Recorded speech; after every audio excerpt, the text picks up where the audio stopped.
There are so many good things. Right, so you mean shrink tube, yeah? So you mean here. So this area, yeah? Да. Yeah? Well, basically, look. At what situation we should use this tube? You see, I like, when you use tube, you make the hook smaller. Yeah? I see. Он говорит, когда мы используем вот эту трубочку, у нас есть возможность использовать более мелкий крючок. So it has less. Он разворачивается нормально. Yeah. So it has less. It can. Yeah, I'm going to explain what. Сейчас. It hooks quicker. Yeah. But it will only ever hook around the edge of the mouth. Yeah. Он говорит, иногда просто качество поклевок таково, что если просто использовать крючок без трубочки, он застревает сбоку и травмирует рыбу. А для быстроты подсечки они используют трубку. Вот именно тогда, когда нужно быстро его подсечь. И это позволяет использовать более мелкий крючок. Разворачивая его сразу. You see this area, almost like a finger. И когда мы используем трубочку, он всегда втыкается строго в нижнюю челюсть. Yeah. Is it much more effective than without any tube? Without any tube, you see what this does. In what condition should we use tube or not use tube? Okay, it's all about it gives you very secure hook holds, yeah. And also it hooks fish in a stronger part of the mouth, yeah. The front of the mouth here. Он говорит, когда рыба, уже такая бывалая, что называется, очень важно быстро ее подсечь, да. И поэтому лучше использовать трубочку и маленький размер. It's more secure, yeah. If you don't use tubing, sometimes you can hook fish here, further back. А без back. трубки получается так, что можем ее подсечь там иногда за углы рта. But the skin is soft. Где кожа мягкая, и, соответственно, часто бывает так, что прорывается, это все рвется. Okay, I see. Thank you. So the skin is soft and the hook can come out. Yeah, so that's why tubing is good. Еще вопросы, друзья? All right. Pop-up or bottom bait? Okay, and what condition do you prefer to use pop-up or ordinary boils or mix with pop-up and ordinary? Yeah, so pop-ups I will use when the bottom of the lake has some weed. Pop-up мы используем, когда мягкое дно и трава есть. Yeah, and then, but normally, like that video I showed you, I'd rather fish on the bottom because the fish are feeding, unless I'm using a zig rig very high. Oh, yeah. Yeah? But normally I like to fish. Но обычно, как мы видели видео, бойл просто обычно лежит на дне, не всплывая, если дно нормальное, жесткое. То есть этого вполне достаточно. Рыба привыкает есть такие бойлы, собирать со дна, поэтому для нее это нормально. But explain, pop-ups are very good at catching big fish. Pop-up очень хорош для трофейной рыбы. Because the big carp, when it comes closer to the bait, it can't see the bait. Oh, I see. Потому что большая рыба, когда подходит к бойлу, из-за того, что она здоровая, строение головы таково, но бойл уже не видит. Да, когда попа плавает, ей проще его заметить и, что называется, всосать сразу его. A small carp can see the bait almost as it gets close, which is why you don't always catch a lot of small carp with like the chodrig. Very good for big fish, yeah?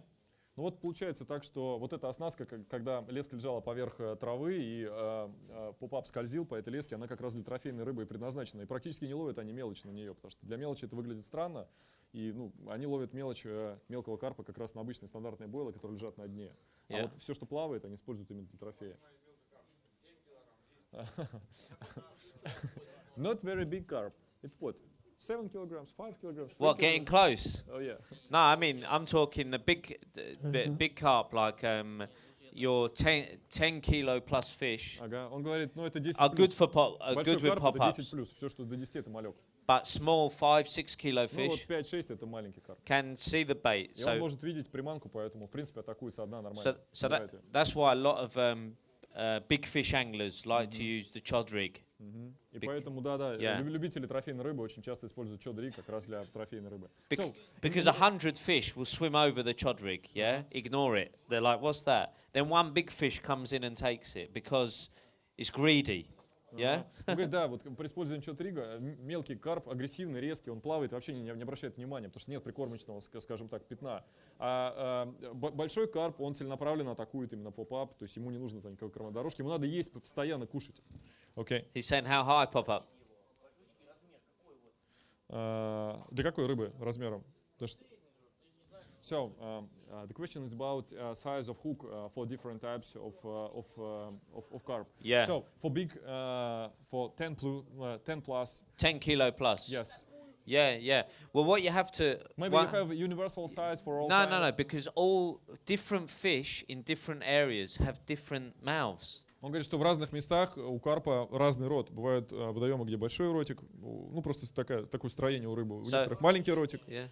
Нет, я спросил средний, он говорит, нет, в разных условиях разные нужно подбирать. But match the hook to the size of the fish's mouth. И он говорит, мы подбираем крючок скорее не под насадку, а под размер рыбьего рта, зная уже в каком водоеме большеротый там, или малоротый карп живет. Yeah, if the fish in your, say the fish has a big mouth, then it doesn't matter if you have a small bait, but if you got a big bit of hook. Он говорит, если в этом карпе, в этом водоеме живет большеротый карп, то даже с маленькой приманкой мы используем крючок больше стандартного для этой приманки, потому что рот огромный, надо, чтобы он его нормально подсек. Yeah, I used to think the fish could see the hook, or if I used a smaller hook, it would be better. But возможно, в ситуациях, когда есть какие-то сомнения, лучше использовать маленький крючок. But because the hook. What size? So chodrig. So for chodrig, normally I use a 6. Шестерку он использует для chodriga, который использует, как вы знаете, для крупной рыбы. Поэтому, в принципе, крючок достаточно мелкий. Yeah. Normally, for most of my fishing, I don't use ever bigger than a 6. Okay. Он говорит, большинство рыбы я ловлю на 6 крючок. Ну, наверное, там написано. Yeah, choddy 6 there, yeah.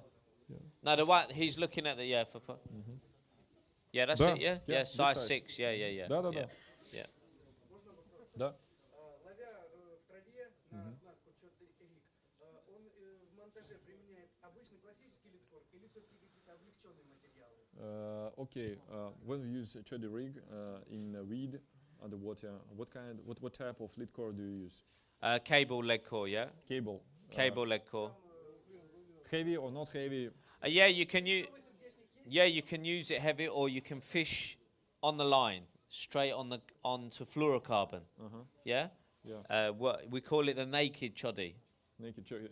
Yeah, naked choddy. Он говорит, ну, вообще по ситуации иногда используем с сердечником, когда нужно, чтобы, ну, к примеру, трава жесткая, нужно, чтобы лежала ближе к траве. Но вообще, говорит, у нас есть оснастка, когда мы используем только флуорокарбон. И она называется голый чади. Да, такой более легкий вариант. Okay, so on the line. But any of those rigs, if they visit the Corda website, I know it's in English, but they can see if you go to rigs, and there it will say they show you the exact. Проще всего посмотреть, как это все сделано, зайдя на сайт Corda, и там есть раздел rigs, даже если не знаешь английского, можешь зайти в rigs и посмотреть фотографии всех этих монтажей, и там видно, какие материалы они используют, потому что, ну вот, к каждому монтажу есть фотографии материалов, из чего они их делают. Очень просто понять, флуорокарбон там или что-то такое.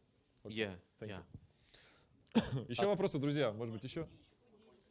So, the question is about type of your rod, brand.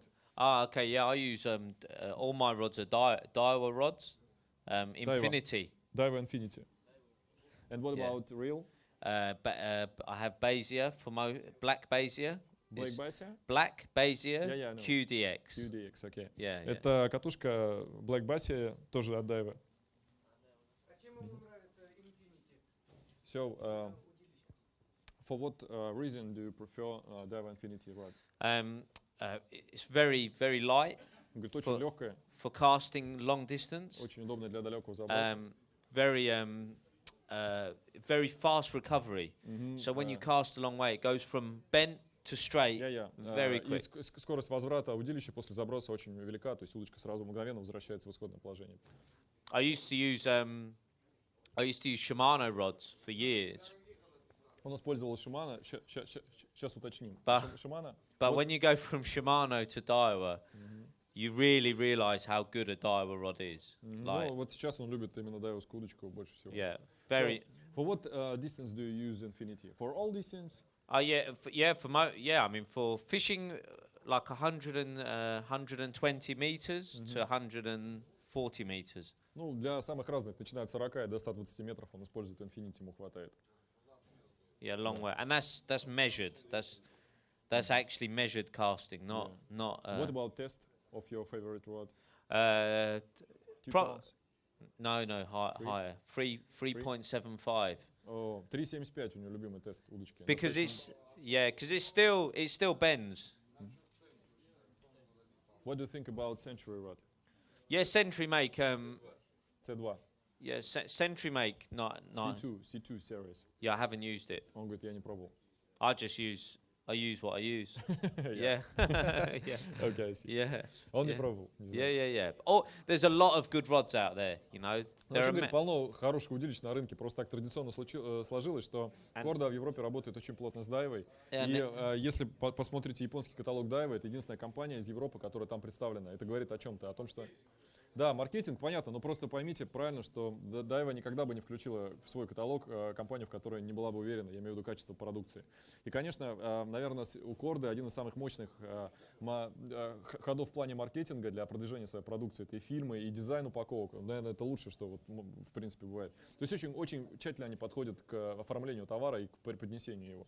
Поэтому вот очень плотно работают с дайвой. Нет.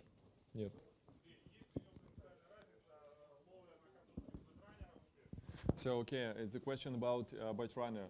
Do you like it or not? In what condition do you prefer reel with bite runner? Yeah, I don't use it. I always use I like front drag. Он обычно использует катушки с обычным фрикционом, не использует байт-раннера. And I also like to have the drag when the rod is on the rest. I like to have bank sticks in the floor and everything solid. So when the fish takes the line, there's very little line it can take, and that so that the rod bends immediately before I even arrive to the rod, and I think it hooks fish better. Bait runner, too loose, is. Он говорит, что в принципе использование катушек с передним фрикционом даже для подсечки очень хорошо, потому что практически нет свободного схода лески, и карп подсекается не только грузилом, но также после подсечки сразу сдвигает вершинку удилища, и, соответственно, удилище еще подсекает его. Okay, so it's very interesting question. Yeah, I don't use it because I prefer. Traditionally in Russia, many people use bait runner. Yeah, for because fishing. the Shimano bait runner is is probably the most famous reel ever. You know. Ну, он говорит, что одни из самых популярных, это неудивительно. Я ему говорю о том, что в России традиционно нас любят катушки с байтранером. Это неудивительно. You have to be careful. У Shimano есть много You have серий. to say Shimano bait runner. Never say bait runner with another company because the word bait runner is a word of Shimano and only Shimano. Oh, yeah, I see. Он говорит о том, что байтранеры в основном это традиционная штука для шимановских катушек, и почти никто из производителей больше эту технологию не использует. Чуть-чуть, да, чуть-чуть. Да. Free spool.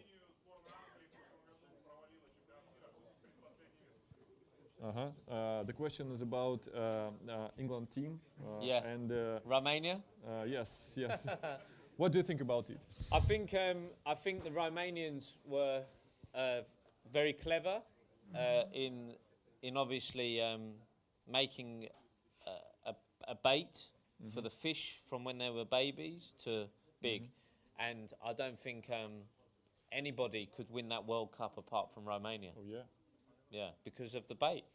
Он говорит, что в принципе все произошло из-за приманок. То есть румыны, конечно, собаку съели на подборе, да, для конкретного этого водоема приманок. И тут проблема именно в том, что нужно было угадать, и все дело в приманке.